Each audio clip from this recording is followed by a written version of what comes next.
Olá pessoal, começa agora mais um Semana Tech, o podcast da Info. E aqui do Infolab, de onde a gente transmite e grava o nosso podcast, estou eu, Paula Hotman, Marcos Vinícius Brasil. Olá. Luiz Cruz, o nosso guru do Infolab, uma participação mais do que especial. Olá pessoal, tudo bom? Nas câmeras, Cado Silva. Hey! E nas redes sociais, e acompanhando o nosso link ao vivo, Marcelo Venceslau. Fala galera! Pois é, e essa semana o assunto foi um só, o lançamento da Apple, que de tão vazado e tão comentado, já não sei se teve assim tantas novidades. A Apple apresentou novos iPads, novos MacBooks, um Mac Pro, enfim, teve um monte de coisa. Eu acho que a gente pode começar falando sobre o iPad. E como foi a recepção do iPad, dos dois novos modelos, o iPad Air e o iPad Mini? Pois é, a novidade é a mudança de nome, né, do modelo maior, que antes vinha ali uma sucessão de números, o primeiro iPad, daí o iPad 2, outras gerações vieram e agora eles decidiram colocar um nome mais palatável, assim, né. Eu acho que, pessoalmente, eu acho que ajuda isso, assim, porque parecia que as linhas de iPad vinham ali e você nem sabia mais em que geração que tava aquele negócio. Achei bonitinho, assim, o nome. Sério? Bom, eu não concordo, cara. Eu achei o nome esquisito, assim. Parece que o mindset deles é reduzido, assim. Tem Air, tem New, aí gera um randômico lá e uma geração põe New na frente, a outra põe Air. Eu acho um pouco estranho, assim. Mas é um nome que eles já usavam em outra linha. Sim, no MacBook Air. Não é novidade. Não é novidade, exatamente. Eu esperava alguma coisa mais forte, assim. É óbvio que o Air faz um certo sentido, porque o aparelho está muito mais fino e mais leve, principalmente. Era justamente isso que eu ia falar. O Air tem um sentido aí, porque esse novo iPad, modelo de 9,7 polegadas, com a tela de 9,7 polegadas, além dele ter a borda mais fina, ele tem 450 gramas e 7,5 milímetros de espessura, em comparação com o antigo, que tinha 662 gramas e 9,4 milímetros. Então, eu acho que foi uma mudança sensível. Pelo menos os comentários que a gente viu, alguns primeiros reviews, o pessoal falou que pelo menos sentiu uma diferença no aparelho dessa vez. E tem muita gente que até pode se surpreender com esse peso e com essa dimensão aí, que não carregava o iPad porque ele é um pouco grande, assim. E aí muita gente preferiu comprar o iPad Mini, não só pela questão do preço, mas também pela facilidade em manuseá-lo ali, né? E eu acho que, no caso, vai ficar mais fácil manusear, né? A borda, inclusive, reduziu, o que é um avanço, de certa forma, apesar de não ter mudado a qualidade da tela, reduzir as bordas ali do Retina não deve ser uma coisa, do ponto de vista de engenharia, fácil, né? Então isso vai facilitar um pouco o manuseio, e isso é bom, é um ganho de usabilidade. E ele tá mais poderoso também, né? Sim, sim. Era até, a gente estava comentando aqui no Infolab com o Leonardo, a Apple tinha uma estratégia de colocar um processador mais forte no lançamento do iPad, e pela primeira vez ela aproveitou o mesmo processador do iPhone 5S, que a gente teve a oportunidade de testar recentemente. Vocês verão na próxima revista Info aí o resultado do teste. Mas esse processador ele é tão potente do ponto de vista de arquitetura aí, que não foi necessário uma atualização de processador. Ele aguenta essa resolução Retina tranquilamente, assim. O processador é realmente potente, assim. É um processador de arquitetura de 64 bits. O que a Apple está prometendo é que esse iPad vai ser 2 vezes mais rápido do que o anterior. Então a gente pode esperar realmente isso. Olha, nos desempenhos que a gente fez do iPhone 5S, pelo menos o desempenho gráfico, a gente notou realmente o dobro. A gente rodou um benchmark recente chamado 3D Mark, e foi de fato um avanço equivalente, ou talvez um pouquinho melhor do que o dobro. É um avanço bom. Talvez a sensação não seja o dobro no iPad, porque a resolução é maior, então ele tem que manter a resolução aí, né? Mas de qualquer forma vai ser um avanço em relação ao anterior, com certeza. E agora o iOS 7 deve rodar super suave nele, assim, né? Sim, até eu vi alguns hands-ons, assim, pessoal que teve acesso ali antecipado ao iPad, comentando sobre os ícones, assim, eles parecem saltar da tela. Então, para essa resolução deve fazer uma boa diferença essa nova interface aí que muita gente gostou, teve gente que não gostou. O fato é que essa interface parece um pouco mais clara, está fugindo um pouco da interface anterior que era usa um conceito chamado skeuomórfica, né? Que faz mimetismo de objetos reais, mas tá legal, assim, parece que vai ficar bem melhor mesmo. Uma coisa que a gente tentou fazer aqui na Info foi, de novo, especular qual seria o preço desses novos aparelhos, né? A gente fez isso com os iPhones, a gente montou uma tabela e essa semana o pessoal do site montou de novo essa tabela tentando ver qual vai ser o valor que os brasileiros vão pagar. Nessa semana que está o Brasil inteiro revoltado com o preço do PlayStation 4, acho que é importante a gente comentar que o iPad Air, na versão mais simples, 16 GB, sairia nos Estados Unidos por $499. E aqui, segundo as estimativas da nossa super equipe do online, seria em torno de 1.650, né, Marquinhos? É mais ou menos essa... É uma estimativa baseada até nos lançamentos anteriores, né? Porque a política de preço lá fora, você vê que basicamente é substituir um modelo por outro, né? Mas ali os modelos topo de linha, né? Eles ficam mais... Eles não têm essa flutuação de preço e então, ao contrário do PlayStation 4, foi mais fácil fazer essa previsão. E só para avisar, o iPad mini lá fora, $399, modelo mais básico, e aqui a expectativa em torno de R$1.250, se seguir as tendências do último lançamento, né? Outra coisa bacana que foi apresentada agora, na verdade, já sido apresentada antes e foi, né, realmente lançada agora, foi os MacBook Pro e os Mac Pros. O MacBook Pro, os dois modelos, na verdade, o de 13.3 e o de 15.4, tamanho de tela, eles sofreram a atualização do processador, que agora é da família Haswell, da Intel, que também é um grande avanço. Ele tem, inclusive, uma tecnologia chamada Iris Pro, que é um processador gráfico ali melhorado, com mais núcleos de processamento e principalmente com uma memória embutida direto no processador. É como se ele tivesse uma camada a mais ali de memória. Isso vai trazer um bom desempenho a mais para essa linha de MacBook Pro. Assim, notável para quem joga e para quem usa aplicativos gráficos, que é inclusive o público cativo ali da Apple, né? Vai sentir essa diferença. E o SSD também mudou de padrão e ele está um pouco mais rápido. Assim, ele mudou para o padrão PCI Express, que é um padrão de comunicação que tem uma largura de banda maior, então ele é mais rápido por isso. As pessoas notarão diferenças também assim, no tempo de resposta das aplicações. Isso é bom. É uma atualização, era esperado porque em junho saiu a atualização do MacBook Air para esse processador. Então era um pouco esperado essa atualização. E o Mac Pro, que assim, virou um pouco objeto de desejo de muitas pessoas, inclusive minha, ele é uma arquitetura completamente diferente, assim, foge do tradicional da indústria, né? Foge do tradicional no bom sentido, assim, não que ele está fazendo uma coisa maluca.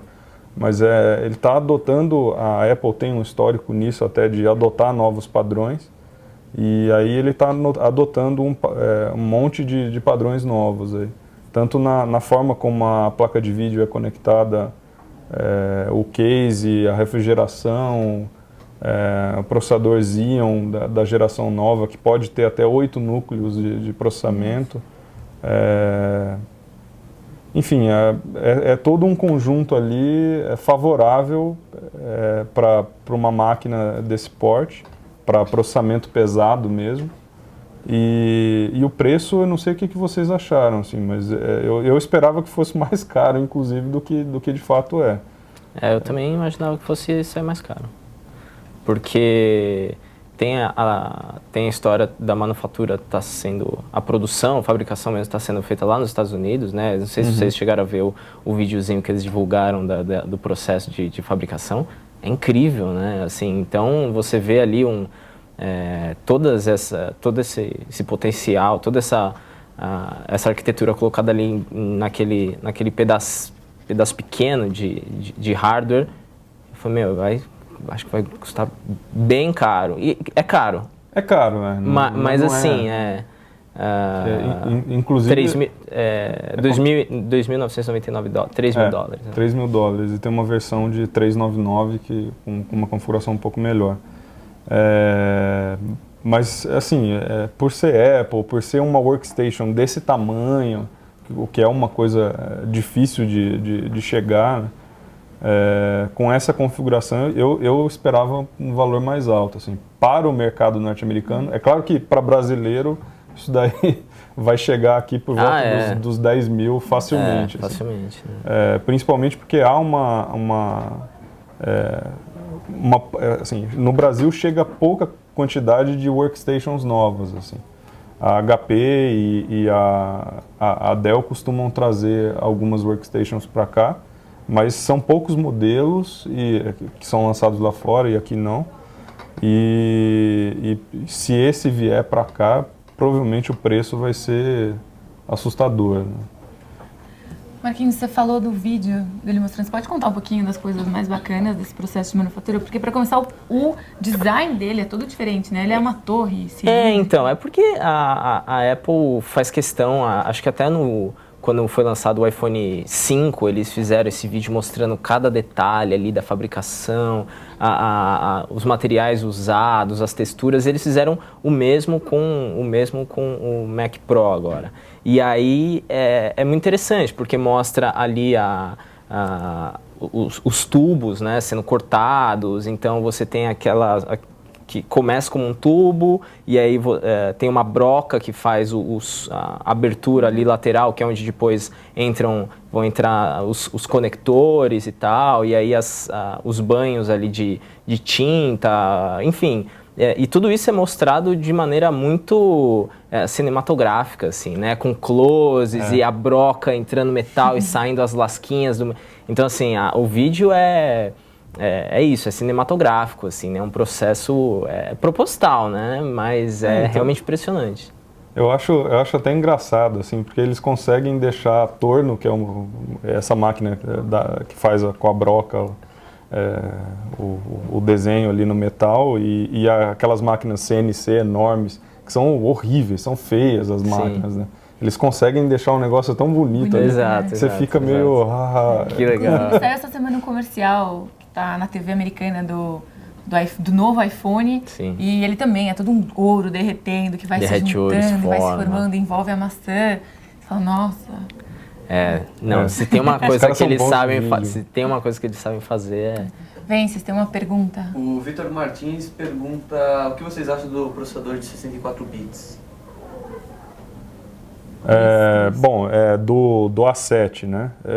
Na verdade, assim, se você for analisar friamente, talvez algumas pessoas não considerem ele de fato 64 bits. Ele não tem registradores de 64 bits. São registradores aninhados. Ele tem suporte a instruções de 64 bits. Quanto isso ao A7, né, que é o processador do iPad e do iPhone 5S. Quando você fala de instruções com 64 bits, quer dizer que ele consegue fazer uma operação mais complexa do que os outros processadores, assim, em uma única instrução. Processador de 32 bits, para fazer uma operação complexa, ele teria que fazer 2 ou 3 instruções para ter o resultado. Então, nesse caso, ele consegue deixar o sistema mais enxuto, com menos instruções e obviamente, vai executar mais rápido.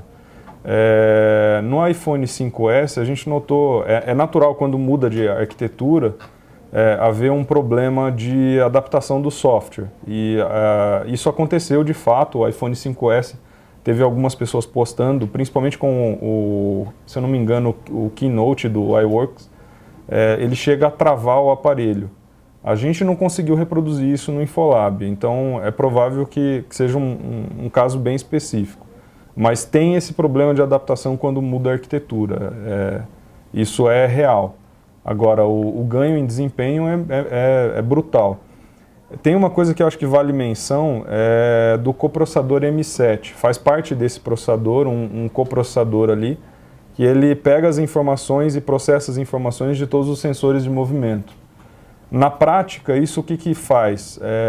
Ele consegue dar respostas mais rápidas aos aplicativos de esporte, por exemplo, sem onerar o processador.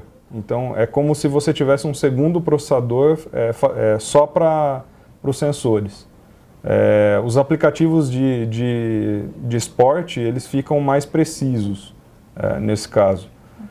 Um que a gente chegou a testar no iPhone 5S é o Strava Run, e ele usa já esse coprocessador para pegar os seus movimentos. É bem interessante, acho que vale a pena aí investigar. E acho que, além disso, para onde a indústria está caminhando, né? Então, assim, depois que saiu o A7 no iPhone, pouco depois a Samsung falou que também implementaria os processadores 64 bits nos smartphones deles e tal. Então, acho que ter saído no iPad é para onde a coisa vai caminhar, assim, né? Agora, assim, é óbvio que a Apple faz um bom marketing em cima disso, assim, porque se você pegar, por exemplo, as placas de vídeo, elas já têm instruções de 128 bits. Então, não é exatamente uma grande novidade. Mas em smartphone, ter um processador desse, com uma arquitetura licenciada da ARM mais nova, é óbvio que é uma grande vantagem. Bem, vocês têm mais uma pergunta? Tem, o Gustavo Guzmão pergunta para vocês o que vocês acharam da declaração do Wozniak essa semana, que ele queria ter um iPad de 256 GB. Exagero ou com razão?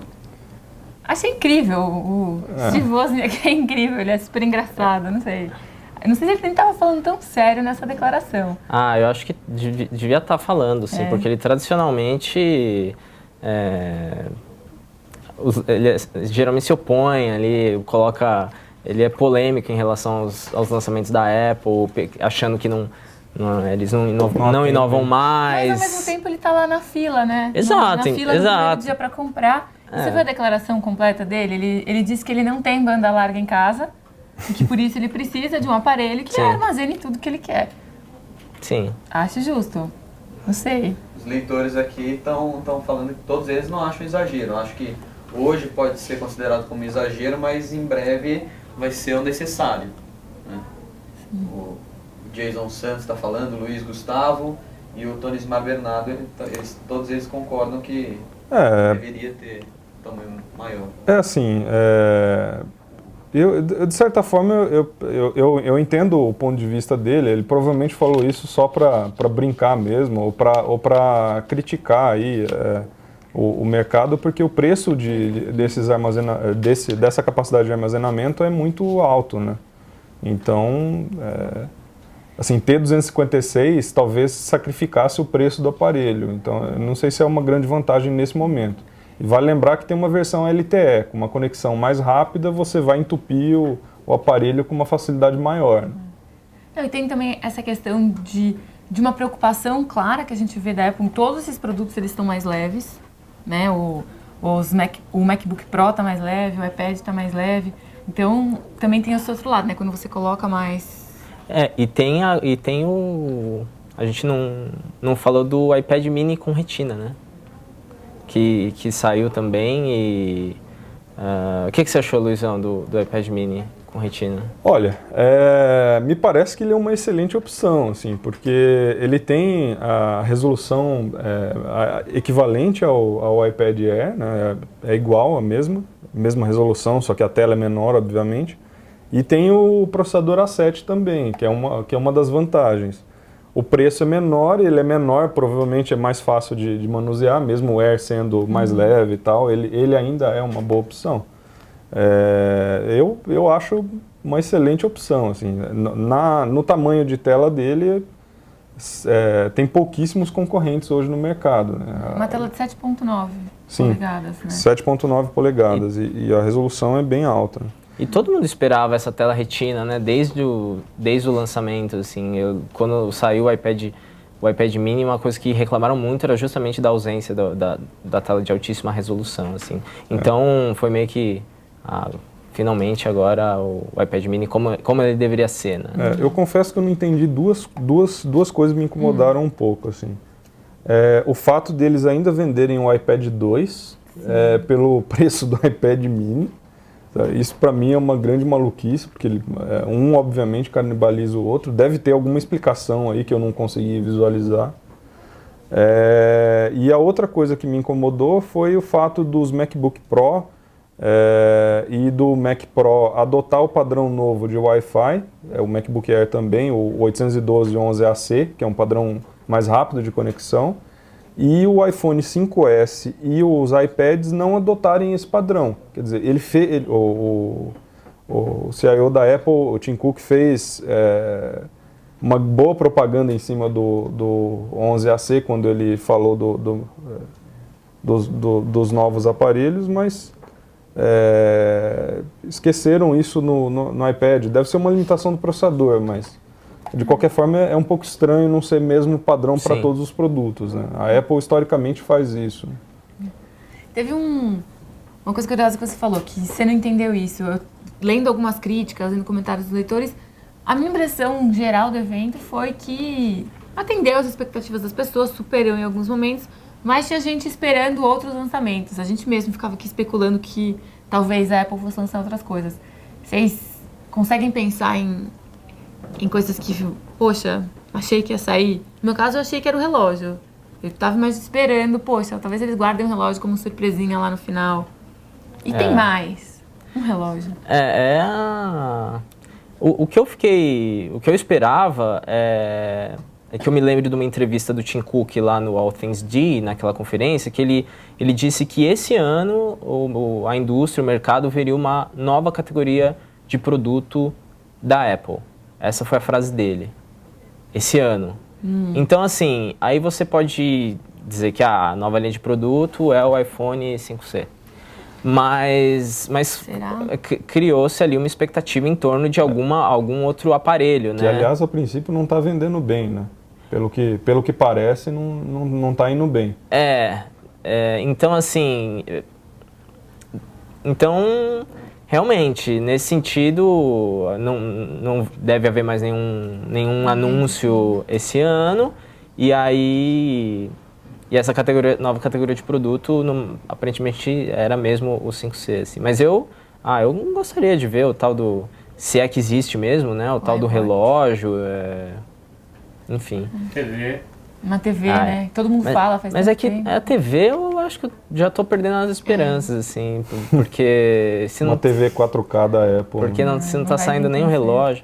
Mas para mim, a coisa mais legal do evento foi o Mavericks de graça. Pois é, eu também acho muito... Honestamente, assim, o único momento que eu falei, nossa, que legal, foi o momento que foi anunciado o Mavericks gratuito, assim. Baixei já... Eu também achei... Tá super espertinho, gostei das mudanças ali em algumas mudanças de design. Vem, essas perguntas. Maurício Lessa, ele pergunta o que vocês acham que impediu a Apple de lançar o leitor biométrico nos novos iPads? Essa é uma boa pergunta. Excelente pergunta, eu tinha me esquecido disso. Porque, realmente, né, o papo era que eles já teriam... Inclusive, tinha uma foto vazada, supostamente real, mostrando que, sim, os novos iPads teriam leitores biométricos e que esses leitores seriam compatíveis com a tecnologia que a Apple estava pensando. Eu não sei o que pode ter dado errado, ou se não é que deu errado, mas que talvez fosse encarecer muito, ou fosse, não sei, algum tipo de limitação tecnológica ou de tempo mesmo de lançamento. De fábrica, né, talvez. Então, é porque acontece isso, né? Quando acontece uma atualização no modelo, você tende a pensar que essa mudança vai ser integrada a todos os outros dispositivos, mas a verdade é que isso não acontece, né? Retina, exatamente, é o que eu ia dizer. o iPad mini foi lançado sem a tela retina, que era uma coisa que todo mundo esperava. Foi a mesma coisa, mas já tem em alguns outros modelos, por que não vai ter no iPad mini? Então, a verdade é que também, tradicionalmente, a Apple não implementa todas as inovações na velocidade que a gente queria. Então, acho que tem uma questão de segurança, talvez, de você implementar uma novidade num produto e não na sua linha inteira, de repente como um teste. Vamos ver como se comporta, se tem alguma coisa, não sei, Pode ser. prever, sabe? Não vamos colocar Gradual, em tudo, né? Fazer gradualmente. O macOS Maverick, que é o OS X 10.9, Isso. disponível gratuitamente, as pessoas realmente amaram, né? Existe aí uma série de especulações sobre que implicações isso terá no mercado de sistemas operacionais, Sim. se isso é uma tendência ou não. E é curioso que a Apple tenha feito essa jogada na semana em que o Windows 8.1 está dando tantos problemas. Luiz Cruz, ajuda a gente a entender o que está acontecendo com as atualizações do Windows essa semana. Bom, o que aconteceu foi que, desculpa, a atualização do Windows 8.1 saiu através da loja de aplicativos da Microsoft. Quem tinha dispositivos com Windows RT teve problema na atualização. A Microsoft aparentemente detectou esse problema e cancelou o update para o 8.1 para alguns, para o RT. Só que ela deixou o update para outros sistemas do 8.1 normal, sem ser a versão RT. E o fato é que tem muita gente reclamando que essa atualização deu problema. Alguns após a atualização, o notebook ou o desktop ficaram com a tela preta. A hora que entra no sistema operacional fica com a tela preta. Ou seja, ele não inicia direito, e outros, ele entrou em loop e ficou reiniciando, mostrando aquela tela azul bonita lá. A gente ama, né? A gente teve um caso aqui, o Valeika, que é um jornalista que colabora aqui para a Info, trouxe o notebook dele para a gente dar uma olhada com problema. A gente ontem ficou praticamente o dia inteiro investigando o problema, então a gente vai relatar isso para vocês muito em breve. E o fato é que existe um problema. Aparentemente esse problema está ligado ao software de inicialização da UEFI, que é um novo software de inicialização da máquina. Parece que a Microsoft fez deu algum problema de incompatibilidade, ou ela atualizou alguma coisa nessa inicialização do sistema e que não era, alguns fabricantes implementaram de outra forma e deve ter dado algum conflito aí. A gente está investigando para ter certeza desse problema, né? O fato é que muita gente está reclamando da máquina virar um tijolo, né? E qual que é a recomendação? Se você atualizou e deu esse problema que nem aconteceu com o Valeika e não tem o Luiz Cruz para te socorrer nessa hora. Olha, nesse caso a recomendação é entrar em contato com o fabricante da máquina primeiro, para ver se ele tem alguma atualização ou se ele tem alguma forma de recuperar o sistema, e depois com a Microsoft, que é responsável pelo sistema. E assim, a recomendação é, por enquanto, não atualize sua máquina. Assim. Espera um pouquinho.